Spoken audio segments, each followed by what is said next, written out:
We were there, they actually acted with quite a great deal of restraint. They were clearly under orders not to do anything that would embarrass the government. The government has, of course, claimed that all of that protection is there to protect the demonstrators, that the big threat from these protests has been al-Qaeda and Ba'athist, Saddam sympathizers. And that's why they actually sealed off the entire city and the entire green zone. Despite that, there were up to 5,000 people who came to Tahrir Square, including those who ended up scuffling with the riot police. And of course, not just Baghdad. This is happening in pockets around Iraq. Absolutely. In Basra, which has been rocked by protests, the major focus of anger there has been the provincial governor. The south is seen as particularly corrupt in a country which in general is thought of as one of the most corrupt countries in the world. In the north also, there have been at least 2 people dead in protests. The north as well has been significantly affected by protests of all kinds. Here in Baghdad, because people had been calling for 1 million demonstrators to turn out, they called it the Day of Rage, when a curfew was imposed preventing people from showing up in huge numbers. It did mean that those who had walked for a long time, spent hours there, were particularly angry. And quite separately from accusing protesters of being Saddam loyalists and terrorists, has the government offered any kind of olive branch or any promises of reform? It has offered what most people would consider token statements. Essentially, the Prime Minister has made clear that he is paying attention, at least in that large sense. He has delayed the purchase of fighter planes to give more money to the poor. He has promised to create jobs, although those are government jobs that come at the expense, essentially, of other areas of the economy. And in Parliament, they've taken a slight cut in pay. But just imagine this symbolism, and just imagine thousands of demonstrators on a bridge in Baghdad, in Iraq, where they had been told that the country had been liberated 8 years ago, being met by riot police who would not let them proceed any further because the riot police are in fact protecting the green zone. That's what we saw today. That's what demonstrators are angry at, and that is the unfortunate symbolism of a green zone that is, as of this morning, entirely sealed off by concrete blocks to protect the politicians inside. Julie? Jane, thanks very much indeed for that. Jane Araf in Baghdad there. Well, you're with Al Jazeera and our extended coverage of protests taking place across the Middle East this Friday. A reminder of our top stories. Mass protests have been held in Libya after Friday prayers. Witnesses in Tripoli say pro-Gaddafi forces have opened fire on protesters, killing up to 5 people. In the West, security forces have tried to seize control of AlJazeera after it fell to protesters earlier in the week. But they were reportedly unsuccessful after being driven back by anti-government activists. Now, it comes amidst growing international pressure on Muammar Gaddafi's regime. The UN Security Council is holding an emergency meeting later on Friday. Governments continue to make efforts to evacuate their citizens from Libya. The US has chartered a ferry and a plane to transport hundreds of Americans home. Now, these are pictures coming out of Yemen, where tens of thousands of government loyalists have taken to the streets in the capital Sana'a in a show of support for President Ali Abdullah Saleh. The march came as rival protesters overcame a tight security cordon to call for Saleh to step down. Pro-democracy activists have dubbed Friday the beginning of the end for President Saleh, who's been in power since 1978. And another huge demonstration in Egypt, where they're keeping up pressure on the country's military leaders. Many thousands turned out in Cairo after Friday prayers. They want the caretaker cabinet to move faster to enact reforms. They're also calling for the Prime Minister to quit. Shireen Tadros joins us live from Cairo. Shireen, just looking at those pictures, it seems like a peaceful, celebratory type of gathering. What was the atmosphere there?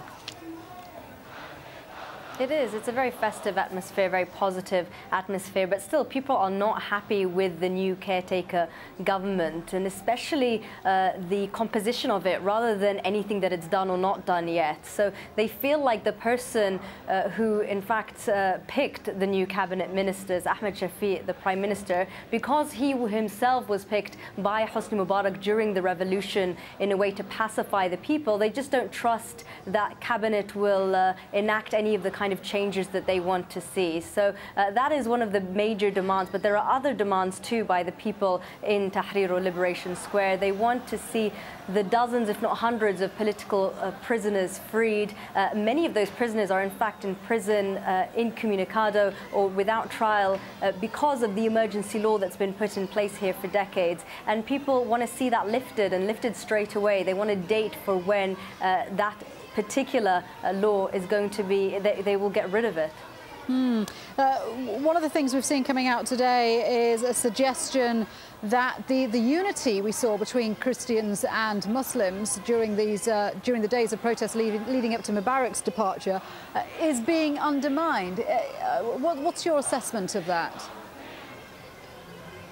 Yeah, I mean, one of the slogans of the day, if you like, is Christians and Muslims hand in hand. And we saw them pray together, Friday prayers, Christians and Muslims in that square. And I think that the reason why that is such a major symbol right now is because in the past week or so, we have seen a little bit of pockets of sectarian divisions and sectarian strife. And the feeling on the ground here is that that sectarian division is really being initiated and incited by the police force who want to cause trouble. So the demonstrators out today and the Egyptian population at large really want to send a message out that still Christians and Muslims, as well as other sections of society, are still for this revolution, are still for change, and the country is united in that aim. It's quite amazing, isn't it, Shireen, that after all that's gone before, people aren't tired of protesting. Yeah, absolutely. And I think that although we were expecting a lower turnout, and we have seen a bit of a lower turnout than in previous weeks and previous Fridays, there's still a mass of people in that square. And on one side, yes, it's to keep the pressure up. It's the only tool really that the people have right now to express their demands and put pressure on their leaders. But a lot of people down there are also there for solidarity reasons, because they feel that they've handed that revolutionary baton onto other countries, other states, namely Libya, and they need to now stand in protest and in solidarity with those people who are also asking for change. So people here really feel like they were the inspiration behind what's happening in Libya and elsewhere, and they're here to show their support to the people. OK, Shireen, thanks very much indeed for that. Shireen Tadros in Cairo there. These are live pictures coming out of Liberation Square. The focus, of course, of the anti-government protests that led to the eventual departure of Hosni Mubarak. But these people are out today because they say that reforms are not being enacted fast enough. They still want the emergency law to be lifted. They want a date set for elections, and they want Ahmed Shafiq, the man Mubarak picked to be Prime Minister, who is still Prime Minister, to stand down. Quite a festive atmosphere there, our correspondent was saying. Well, over in Yemen, security cordons have failed to stop tens of thousands of activists from taking to the streets of the capital, Sana'a. Friday prayers were followed by a surge in pro- and anti-government rallies across the country. President Ali Abdullah Saleh has promised political reforms, but has resisted pressure to resign. Hashim Albra joins me on the line now from Sana'a. Hashim, let's start with the capital. There were two sets of protesters out in force, both pro and anti-government. What's the situation now? The situation is calm today in the capital, Sana'a, despite the huge surge in protests and rallies.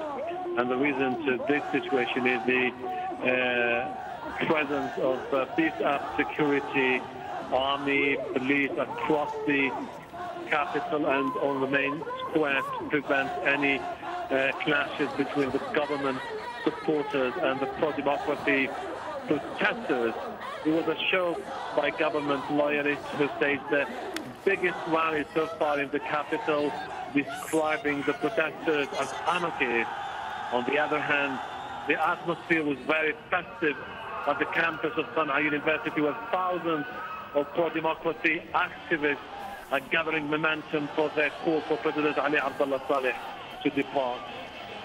What about the rest of the country, Hashim? We've been hearing about clashes in Aden, for example.